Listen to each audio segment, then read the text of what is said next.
everybody. Okay.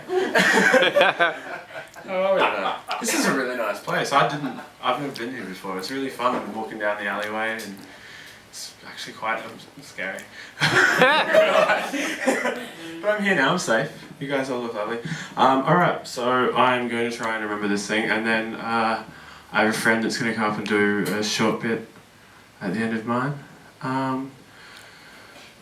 Sorry, I'm just a bit bewildered. My hands shake, tremble like the leaves on the day they put Mandela away. Because I was raised an immigrant, but thanks to this white skin I'm living in, and this Anglo accent, I'm innocent. Never had to develop thicker skin, haven't felt the terror that airports bring, and large groups who believe media is spin and commit violent acts at despicable traps targeted at people, ordinary people different to them. The isms are innocent.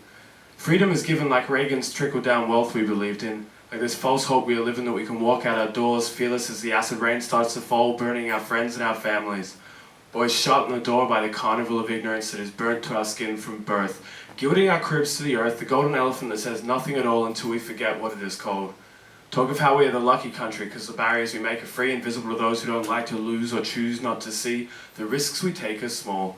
We're full of grace but prone to hate. Suicide rises a global tyrant, the vibrant are left outside to die and the ties that are getting higher. The acid smoke from racist jokes that burns my throat, the only way we cope is through laughter. We drop the S to silence the disaster. That the only freedom left is bred and fed on broken legs, walking like there's nothing left but the pursuit of happiness. This is craziness, and what a monument of laziness. Sympathy through words and thought is all I fear that we've been taught. To forgive those that wear bright red Speedos. Who think women aren't able to cope while hanging them from an umbilical rope. Any argument for legalizing abortion is doped and buried on an avalanche of Christian snow. For our lucky eyes, it's just part of the show. We no longer have to wonder where the good people go. We no longer have to worry where the good people go. We saw them on boats, forcing to vote with chained hands, asking to open their arms to detain them, no harm till they slip their own throats. But are we bound with the same chains, the chains that choke the luck we think we have, riding the same old straining exposed as the tires turn, the tired burn of the democratic process, where the audio is lossless? And we can hear clearly here, the young and the migrant is the old and the silent, all burnt by the same sun, but the rain won't fall on everyone. But I'm still seeing, my skin is colored gold and green, and I like to believe it's not just a dream, that I can live in a place where we practice not preach, where we rise up, unshackle what binds us, and be truly lucky, and be simply free, where the only thing that separates you from me comes not from our privilege and opportunity, but our pursuit of passing dreams, a divergent stream cleared from ambiguity, where you and I can write clear words on dark skies, where you and I can do whatever the fuck we feel like, because the difference isn't race or predetermined fate, it's purpose built from love. We remove the bricks of hate that have been the foundation of our lucky nation, and we say more than sorry, be in less of a hurry across a wider sea of diverse places. Put different faces to occupy powerful spaces. Representative of the human change is not bound to markets, not lost in races. The winner of the marathon is one who competes for a different goal than greed or speed. For the grapes on high-hanging trees, the fox that keeps trying. Rewriting is hiding, no more supplying without doubting the tyrant. The message has changed, the gag now in silence. It is not as simple as wishing for world peace. And it is not without fear of unbending the knee. But if you ever wondered if this was a lucky country or ever felt disparity between you and a political party,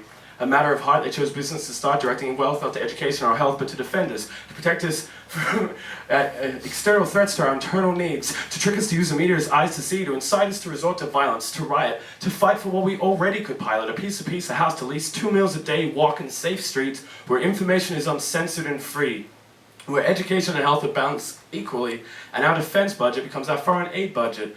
The expense of success pays for the carbon it emits, and progress does not regress. It finds new ways to change. Life will always find a way to arrange the same problems we face every day and overcome them in more sustainable ways. When we burn the bricks of hate that we laid the day the colonials came and admit that this is a nation of shame.